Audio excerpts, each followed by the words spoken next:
अस्सलामु अलैकुम वरहमतुल्लाहि वबरकातुहू।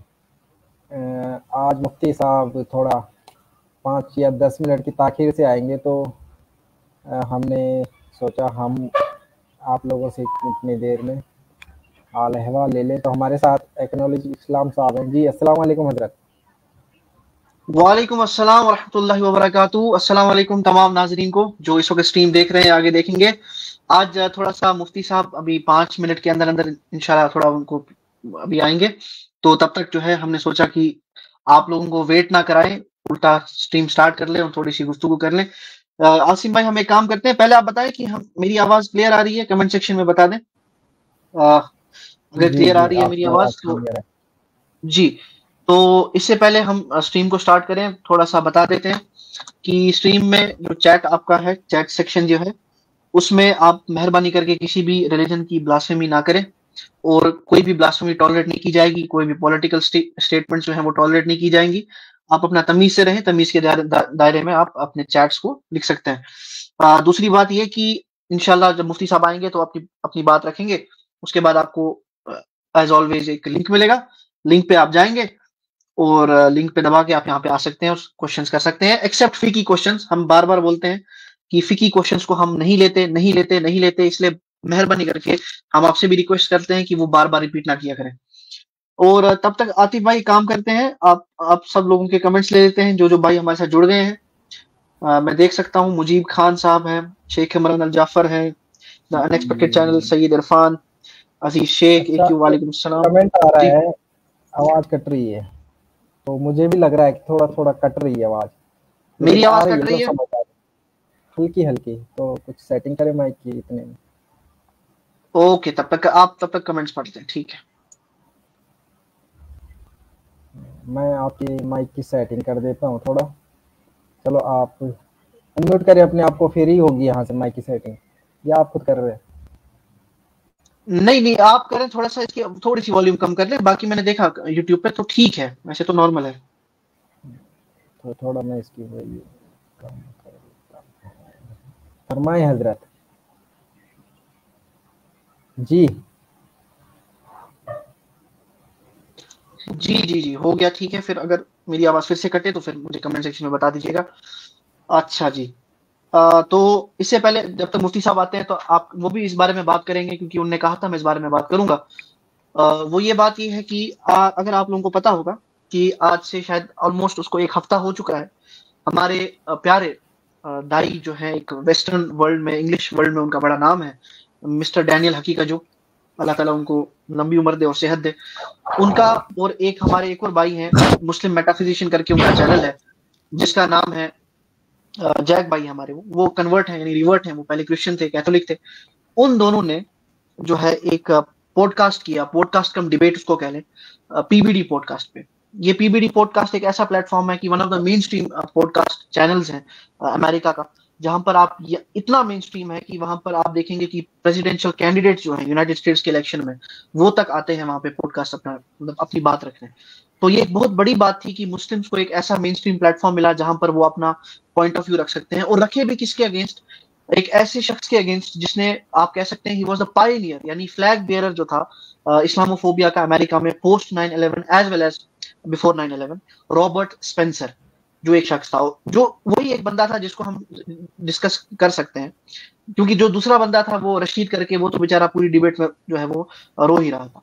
तो अगर आप लोगों को उस डिबेट के बारे में पता नहीं है तो मैं आप लोगों को बता दूं कि एज ऑलवेज डैनियल हकी का जो भाई और जो दूसरे हमारे जैक भाई थे, उन दोनों ने जो है एक बड़ी अजीम फतह हासिल की, उन सबको जो है चारों खाने चित किया, और इंशाल्लाह उस पर भी बात होगी। क्योंकि जो रॉबर्ट स्पेंसर को अगर मैं आपको बता दूं तो इसको जो है दुनिया भर के इस्लामोफोब्स की किताबों का इस्तेमाल करके मुस्लिम्स को टारगेट करते थे, और ये बड़ा एक ऐसा बंदा था जो, मतलब कहते हैं ना, इस्लामोफोब्स का फादर ऑफ इस्लामोफोबिया, इसको अगर आप कह लें तो इसमें कोई दो राय नहीं होगी कि मॉडर्न एरा में जितना इसने इस्लामोफोबिया फैलाया, खासकर अमेरिका में और इंडिया में भी, उतना किसी ने नहीं फैलाया है, रॉबर्ट स्पेंसर ने।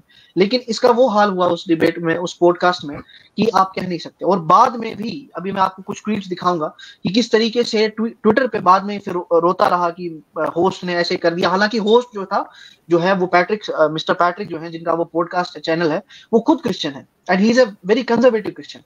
उन्होंने बड़ा न्यूट्रल जो है वो एक पॉडकास्ट रखा, ऑलमोस्ट आप कह सकते हैं कि उसमें कोई कोताही उन्होंने नहीं रखी अपनी एक एज अ होस्ट के तौर पे, लेकिन उनको टारगेट कर दिया, क्योंकि कहते हैं ना जब एक इंसान जो है वो जब बेचारा बहुत पिटता है तो फिर बाद में वो बेचारा रोता है कि यार नहीं ऐसे हो गया वैसे हो गया, वो 4 बंदे लेके आ गया था, मैं अकेला था। तो उसने भी ऐसे ही होस्ट के बारे में बात की, और होस्ट ने भी उसको फिर बाद में जो है वो ट्विटर पे उसका रिबटल दिया और उसको जो है वो जलील किया। और फिर बाद में उसी की क्रिश्चियन कम्युनिटी ने जो है वो कहा कि हम शर्मिंदा है कि इस इंसान ने हमारे मजहब के साथ क्या कर दिया। वो इंशाल्लाह जब मुफ्ती साहब आएंगे तो आप लोग उस बारे में देखेंगे। तो आज ये बात हो गई एक।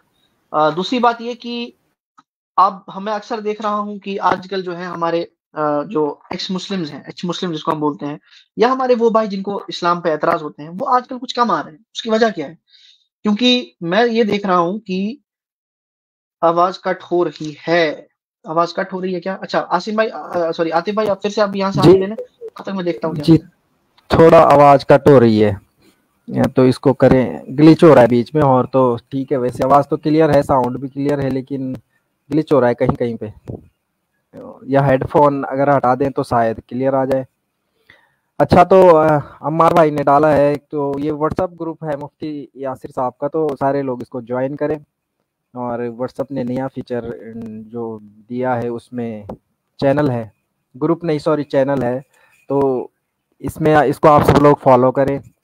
और इसमें काफ़ी अच्छी सहूलियतें दी है व्हाट्सअप ने जो है आपकी।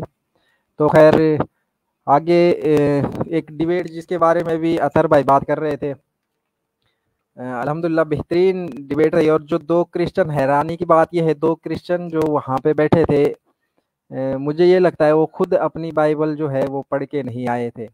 और अक्सर जो ये डिबेटर होते हैं, ये ऐसे होते हैं कि जो अपनी बाइबल इन्हें खुद पता नहीं होती।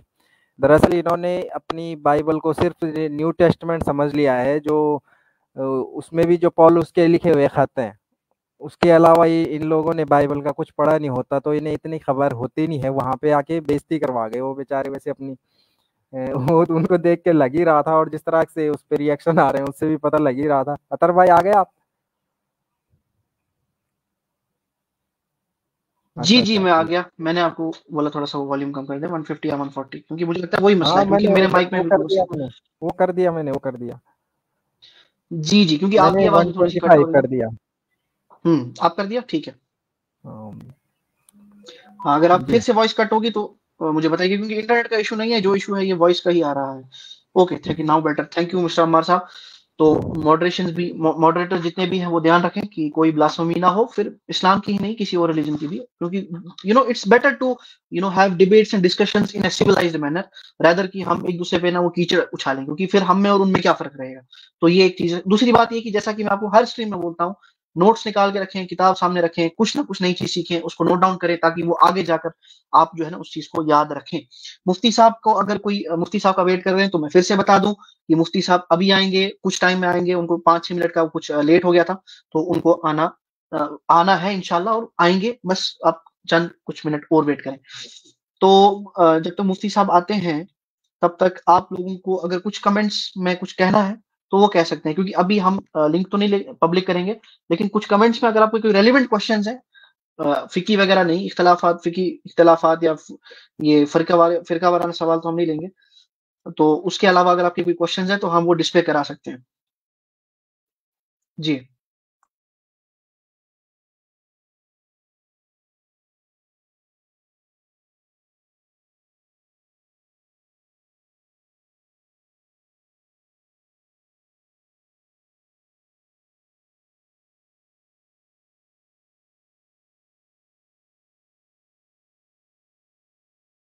अच्छा अतर भाई, यह है ना यहीं पे आ? जी जी जी जी आतिफ भाई।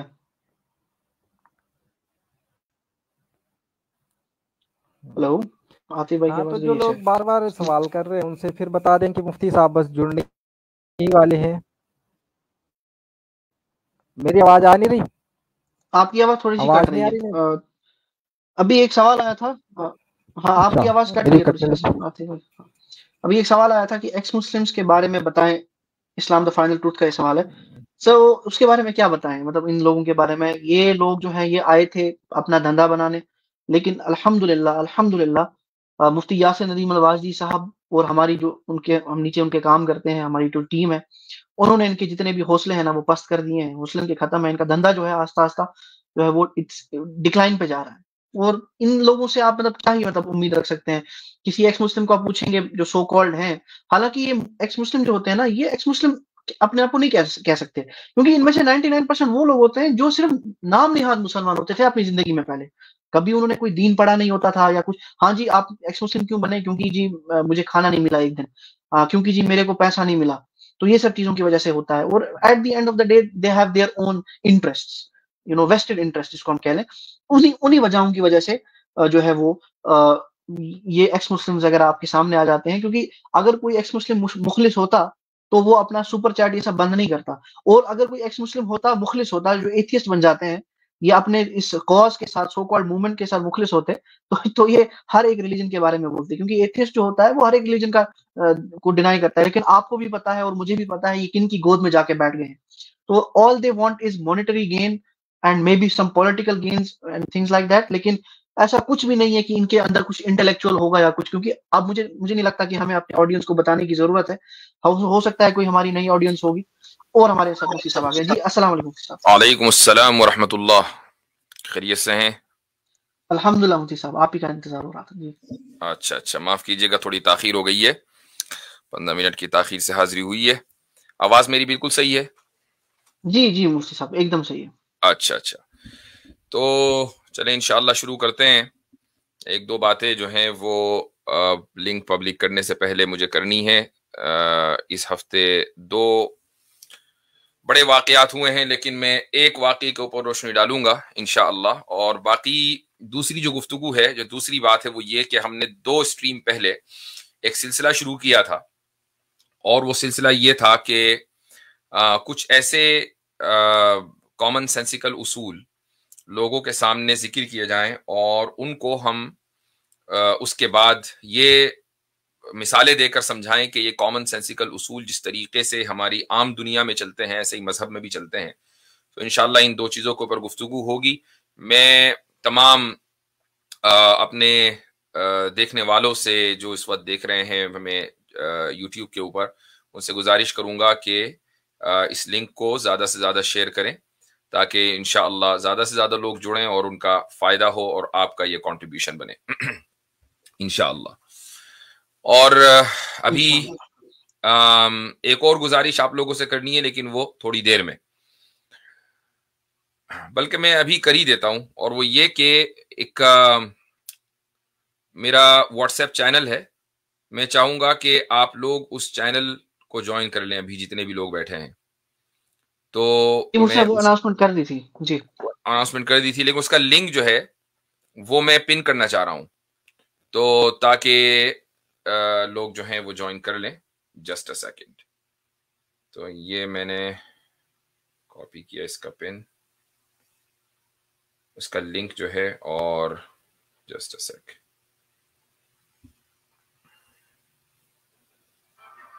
Expedia members save on travel. Okay.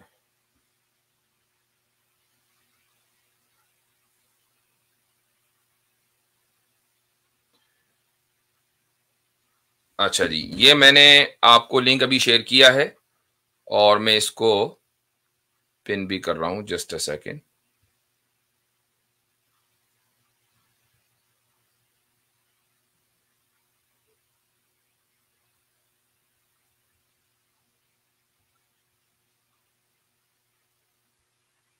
ये मैं पिन ही नहीं कर पा रहा हूं, क्या मसला है? अच्छा 1 मिनट, यहां से होगा शायद।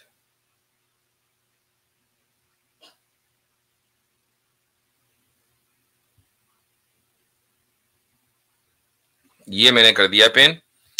तो अब आप हजरात से गुजारिश है कि आप इस चैनल पर आएं, और उसका फायदा ये भी है कि एक तो आप लोगों को जो है वो लेटेस्ट अपडेट मिल जाएगी, आर्टिकल्स हों या वीडियोस हों, तो वो आपको मिल जाएंगे फौरी तौर पर इंशाअल्लाह।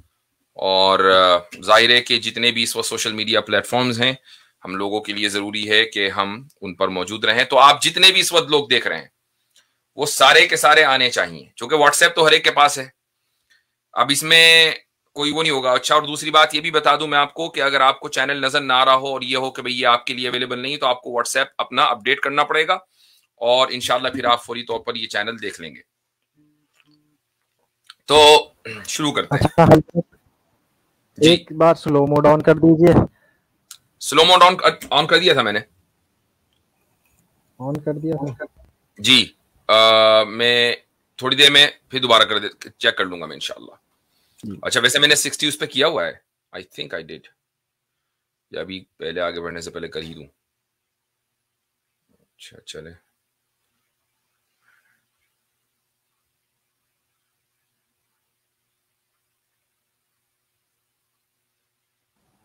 सब्सक्राइबर मोड ऑन है। अच्छा, स्लो नहीं हो पाया, चलें रुक जाइए, अभी अभी हो जाता है।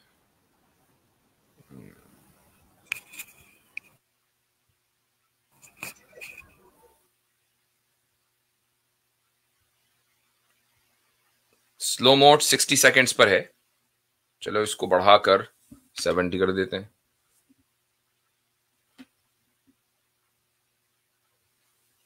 ठीक है, अब हो गया जी, हो गया जी। चलें जी, बिस्मिल्लाहिर्रहमानिर्रहीम। तो जो इस हफ्ते का एक बहुत बड़ा वाकया है वो है मोहम्मद बिन मुरसल का। और सऊदी अरब में जो वाकया हुआ है उसने सारी दुनिया की तवज्जो अपनी तरफ हासिल की है। पूरी दुनिया इसी मौजू के ऊपर बात कर रही है कि भाई सऊदी अरब में जो एक शख्स ने जिसको कत्ल के जुर्म में पकड़ा गया, जिसको पकड़ा और वो 5 साल पहले गालिबन उसने अपने किसी चचाजाद भाई का कत्ल कर दिया था। अरब जो न्यूज़पेपर्स हैं, मैंने जितना भी उनको पढ़ा है, उसमें किसी ने भी कत्ल की वजह नहीं लिखी और नहीं इस बात को जिक्र किया कि यह कत्ल इरादी था या गैर इरादी था। यानी यह भी मुमकिन है कि वो गलती से हो गया हो और यह भी मुमकिन है कि उसने जानबूझकर कत्ल किया हो। इस ताल्लुक से कम अरब मीडिया में जहां तक मैंने देखा है, अरबी जो न्यूज़पेपर्स हैं उनमें ऐसी कोई बात नहीं लिखी है। मैंने सऊदी अरब के न्यूज़पेपर्स भी देखे और इसी तरीके से कुवैत वगैरह के कुछ अखबार भी पढ़े हैं। लेकिन जो चीज सोशल मीडिया के ऊपर चल रही है वो ये है कि बहरहाल उसने अपने किसी रिश्तेदार का, चचाजाद भाई का कत्ल किया था और उसके जुर्म में उसको 4-5 साल पहले पकड़ा गया था। ये पूरा एक ही कबीला है जो आले रिज्क के नाम से जाना जाता है। नजरान के इलाके में, सऊदी अरब में नजरान का जो इलाका है, और ये भी एक तारीखी इलाका है। यहाँ पर ये लोग, ये कबीले आबाद हैं। आप सभी लोगों ने वो सारी वीडियोस देखी होंगी कि जिसमें कातिल के जो रिश्तेदार हैं वो मकतूल के रिश्तेदार के घर के सामने खड़े हैं और ये सब एक दूसरे के आपस में रिश्तेदार हैं। ऐसा नहीं है कि किसी दूसरे कबीले वाले क्या जाकर उसने कत्ल किया था, एक ही कबीले का मामला है। और ये जो रिश्तेदार हैं ये उसके घर पर गए, बच्चों को लेकर, बूढ़ों को लेकर और अपने हीरे जवाहरात, सोना चांदी, पैसे सब कुछ लेकर कि भाई ये सारी चीजें कबूल कर लो, लेकिन किसास का जो हुक्म हुकूमत ने, अदालत ने दिया है वो माफ कर दो, क्योंकि तुम माफ करोगे तो फिर हुकूमत ये किसास नाफिज नहीं करेगी और उसको सजाए मौत नहीं दी जाएगी। लेकिन मकतूल के रिश्तेदारों ने माफ नहीं किया। तो ये जो वाकया हुआ पूरी दुनिया में, इसने एक नई बहस को जन्म दिया है और वो वाकया ये है कि इस्लाम में जो किसास का, हुदूद और किसास का जो निज़ाम है वो कितना इफेक्टिव है और कितना इफेक्टिव नहीं है। सबसे पहले बुनियादी तौर पर मैं एक चीज ये कहना चाहूंगा कि कुरान करीम में जहां किसास का हुक्म दिया गया सूरह बकरा में, उसमें अल्लाह ताला इरशाद फरमाता है कि या अय्युहल्लज़ीना आमनू कुतिबा अलैकुमुल क़िसासु फ़िल क़त्ला, कि ए मुमिनीन, ए ईमान वालो, तुम्हारे ऊपर मकतूल के मामले में किसास को नाफिज कर दिया गया है, किसास का हुक्म तुम्हें दे दिया गया है। और वो इस तरीके से कि अल हुर्र बिल हुर्र वल अब्दु बिल अब्दि वल उन्सा बिल उन्सा, आजाद आजाद के बदले, गुलाम गुलाम के बदले, औरत औरत के बदले। अब यहां पर कुछ लोगों को एक मिसअंडरस्टैंडिंग लगी। वो मिसअंडरस्टैंडिंग ये लगी कि वो ये समझते हैं कि अगर एक आजाद आजाद को कत्ल करेगा तब तो किसास होगा, लेकिन अगर एक आजाद गुलाम को कत्ल करेगा तो फिर आजाद पर कोई किसास नहीं होगा। या एक मर्द मसलन औरत को कत्ल करेगा तो औरत मर्द को पर किसास नहीं होगा, या इसका उल्टा। ऐसा नहीं है, ये एक अंदाजे बयान है। वरना जो मेन स्ट्रीम मुस्लिम ज्यूरिस्ट हैं उन सब का ये मुत्तफिका फैसला है कि अगर एक मर्द औरत को कत्ल करे तो भी किसास है, एक औरत मर्द को कत्ल करे तो भी किसास है। और एक बड़ी तादाद उलमा की इस बात की कायल है कि अगर एक आजाद भी अगर एक गुलाम को कत्ल करेगा तो फिर आजाद को कत्ल किया जाएगा, इल्ला ये कि वो उसका अपना गुलाम ना हो, यानी अगर उसने किसी दूसरे के गुलाम को कत्ल किया। अच्छा, उसके बाद आगे जो अल्लाह ताला फरमाता है वो ये कहता है कि फमन उफिया लहू मिन अखीही शैउन फत्तिबाउन बिल मारूफ व अदाउन इलैहि बिइहसान।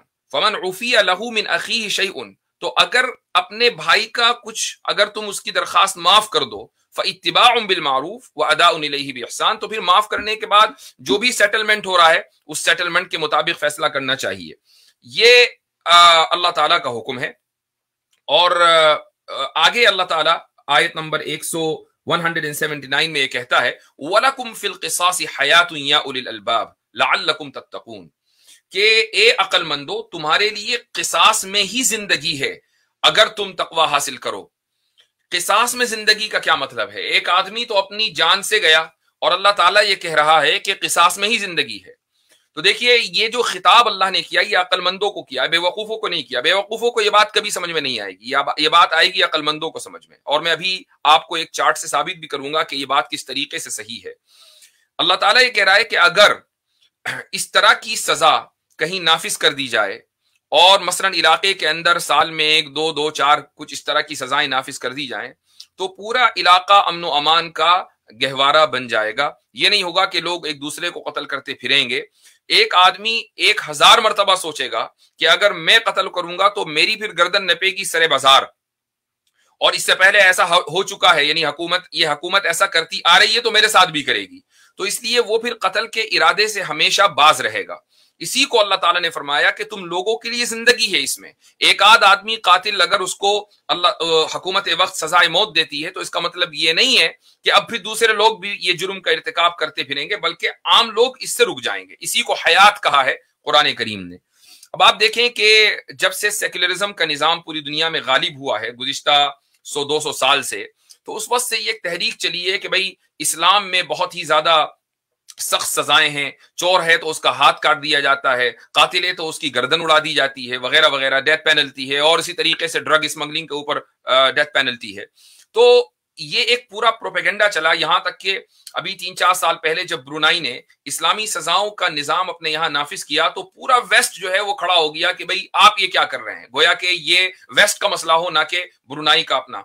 ब्रुनाई एक चूंकि बहुत ताकतवर यानी पैसे के एतबार से बहुत मजबूत मुल्क है, तो इसलिए उसने उस प्रेशर को झेल लिया कि ठीक है जिसको जो बोलना है वो बोले। अमेरिकन कांग्रेस में बाकायदा इल्हान उमर ने ब्रुनाई के खिलाफ बिल पेश किया। पेश भी करने वाली कौन है? इल्हान उमर है, जो यानी उसका बिल का मतलब ये था कि हम शरिया निजाम के खिलाफ हैं। वो बिल पेश हुआ, अमेरिका की कांग्रेस में वो पास हुआ, और उसकी बुनियाद पर ब्रुनाई के बादशाह के कुछ एसेट्स जो अमेरिका में थे उनको सीज भी किया गया। लेकिन चूंकि उसके पास कमी नहीं है इसलिए उन्हें इसकी कोई फिक्र नहीं हुई, उन्होंने इस्लामी कानून नाफिज कर दिया। तो वेस्ट के पेट में हमेशा ये मरोड़ रहता है कि भाई दुनिया में कहीं इस्लामी निजाम नाफिज ना हो जाए। अफगानिस्तान है, अफगानिस्तान 2 साल से इस वक्त तालिबान के कंट्रोल में है।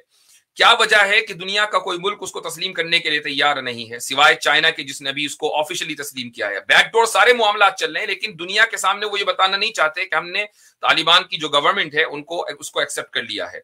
क्या वजह है कि इंडिया में कि जहां पर जो अफगानिस्तान का सिफारत खाना है वो खाली पड़ा है, बंद हो गया है। जाहिर है कि जो पुरानी हुकूमत का जो सफीर था वो किसी लायक तो रहा नहीं कि वो मामलात हुकूमत से तय करेगा, लिहाजा उसने सिफारत खाना खाली कर दिया।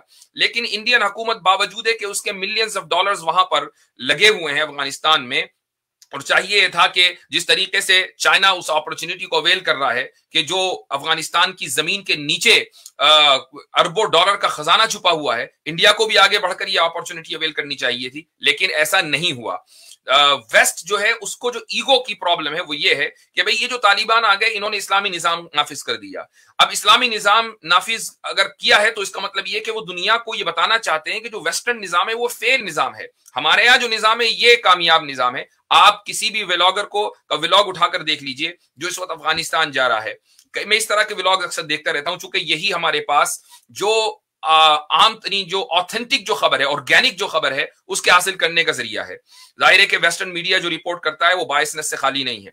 आप किसी भी व्लॉगर का व्लॉग उठाकर देख लें जो अफगानिस्तान इन गुज़िश्ता 2 सालों में गया हो, वो चाहे हिंदू हो कि मुसलमान हो, बहुत से हिंदू भी गए हैं, वो आकर अपने व्लॉग्स में यही बता रहे हैं कि भाई इतना अमन अमान है कि सड़क पर चलते हुए कोई आदमी किसी को, किसी औरत को छेड़ नहीं सकता, किसी लड़की को छेड़ नहीं सकता। आप एक शहर से दूसरे शहर चले जाएं, पहले यह होता था कि वॉर लॉर्ड्स ने अपने अपने इलाके तकसीम किए हुए थे और उन लोगों की जो जिंदगी है वो इसी पर चल रही थी कि वो एक दूसरे को मारें, एक दूसरे से भत्ता लें और एक दूसरे से तावान लें, अगवा करें। ये पूरे मुल्क का निजाम था। एक मुल्क जो 40 साल से जंगों के अंदर घिरा हुआ हो, वो ओवरनाइट ऐसा हो जाए कि जैसा कि वहां कोई जुर्म कभी हुआ ही नहीं था, वो इतना अमन और अमान वहां पर हो जाए। ये किस चीज का नतीजा है? ये दरअसल उस इस्लामी निजाम और इस्लामी कानून का नतीजा है कि जिसकी बाज मर्तबा दहशत लोगों को जुर्म करने से बाज रखती है। यही सूरत हाल सऊदी अरब की है। तो अफगानिस्तान चूंकि अभी उसका दुनिया से राब्ता उस पैमाने पर नहीं हुआ है, यही वजह है कि वहां का जो ऑफिशियल डेटा है वो सामने नहीं आ पाता। लेकिन सऊदी अरब का जो डेटा है वो बहरहाल सामने है। इस वक्त सेक्युलर निजाम का जो दो बड़े चैंपियन हैं, उनमें एक अमेरिका है और दूसरा फ्रांस है।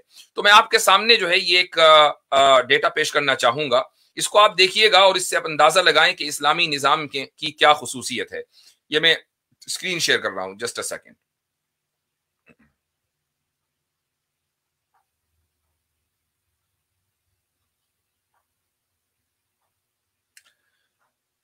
ये आपकी स्क्रीन के ऊपर एक वेबसाइट आ गई है। वेबसाइट है nationmaster.com और इसमें जो है वो सऊदी अरब और अमेरिका का कंपैरिजन किया गया है। और ये कंपैरिजन है नंबर ऑफ, अच्छा ये जो कंपैरिजन है वो तकरीबन 100,000 की पॉपुलेशन के ऊपर है और 100,000 की पॉपुलेशन पर जराइम किस तरीके से हो रहे हैं और ये अलग अलग जराइम है, आप साथ में देख लें। और उसके बाद जो रैंक है या इसी तरीके से जो रेशियो है वो भी आप देख लें। एक तरफ सऊदी अरब है और एक तरफ यूनाइटेड स्टेट्स है। तो बर्गलरीज यानी ऐसी वारदात के जिसमें एक आदमी किसी दूसरे की प्रॉपर्टी में घुसता है, ये अलग बात है कि वहां से वो कोई चीज चुराए या ना चुरा पाए, लेकिन बहरहाल वो किसी दूसरे की प्रॉपर्टी में घुस जाए। 1 लाख लोगों पर सिर्फ 0.1% सऊदी अरब में और जबकि 714.4% अमेरिका में। उसके बाद जो क्राइम लेवल है वो है 23.41% सऊदी अरब में और 55.84% अमेरिका में। ये 2 times more than Saudi Arabia, यानी सऊदी अरब से डबल। इसी तरीके से ड्रग्स का तो क्या कहना, जो कैनबीज हैं उनका जो सालाना इस्तेमाल है वो 0.3% है सऊदी अरब में और 13.7% है, यानी 46 टाइम्स ज्यादा सऊदी अरब के मुकाबले में अमेरिका में। तो अब आप अंदाजा लगाएं कि जो ड्रग्स हैं वो दरअसल जराइम की जड़ है। एक आदमी जब ड्रग लेने लगता है तो फिर उसको एहसास नहीं होता कि वो कौन सा जुर्म कर रहा है, वो कत्ल भी करता है, चोरी भी करता है ड्रग्स के नशे में आकर। तो लेकिन उन ड्रग्स का इस्तेमाल किस कदर यानी अमेरिका में है आप अंदाजा लगा लीजिए, सऊदी अरब में वो आपके सामने है। इसी तरीके से जो दूसरे अंदाज की ड्रग्स हैं जैसे ओपियम वगैरह, वो 0.01% है सऊदी अरब में, जबकि 0.57% है, यानी 57 टाइम्स ज्यादा सऊदी अरब के मुकाबले में। इसी तरीके से जो जस्टिस सिस्टम पनिशमेंट है वो दोनों बराबर हैं। अब ये यानी जो कैपिटल पनिशमेंट है और एग्जीक्यूशन जो हुआ है वो बराबर हुआ है पिछले साल। वो ये कि 2014 सऊदी अरब के अंदर कैपिटल पनिशमेंट दी गई और 2014 को ही अमेरिका के अंदर कैपिटल पनिशमेंट दी गई। तो ये दोनों बराबर हैं, यानी capital punishment last execution year, ये लिखा हुआ है, यानी दोनों तकरीबन बराबर हैं, सेम एज यूनाइटेड स्टेट्स। अब अगर ये रेशियो बराबर आ रहा है तो फिर जराइम के अंदर इतना फर्क क्यों है? उसकी वजह यही है कि जो कैपिटल पनिशमेंट है भी कुछ अमेरिका के बाद सूबों के अंदर, वो अवामी सतह पर नहीं है, तो लोगों में उसका कोई खौफ नहीं आता। मर्डर रेट 0.9% जबकि 5% है यूनाइटेड स्टेट्स में और 0.9% है सऊदी अरब में। रॉबरीज डाका 2.9% है जबकि 146.4% है यूनाइटेड स्टेट्स में। टोटल क्राइम्स, अब आप ये देख लें कि टोटल क्राइम्स में कोई मुआवजा ही नहीं है। 84,599 अगर सऊदी अरब में क्राइम्स हो रहे हैं तो 11.88 मिलियन क्राइम्स जो है वो यूनाइटेड स्टेट्स में हो रहे हैं, 100 ज्यादा। जी हां, तो ये सूरत हाल है। तो भाई अगर इस्लामी निजाम कहीं आएगा तो फिर इस्लामी निजाम की बरकतें भी आएंगी और वो बरकतें ये हैं कि मुआशरा जराइम से पाक होगा और लोग जो है इंडिया में मैंने देखा कि सोशल मीडिया के ऊपर बड़ा जबरदस्त हंगामा है कि भाई ये किस तरह का कानून है, लोगों की गर्दनें उड़ा दी जाती हैं, गर्दनें उड़ती हैं कातिलों की तो फिर कत्ल रुकता है, चोरों के हाथ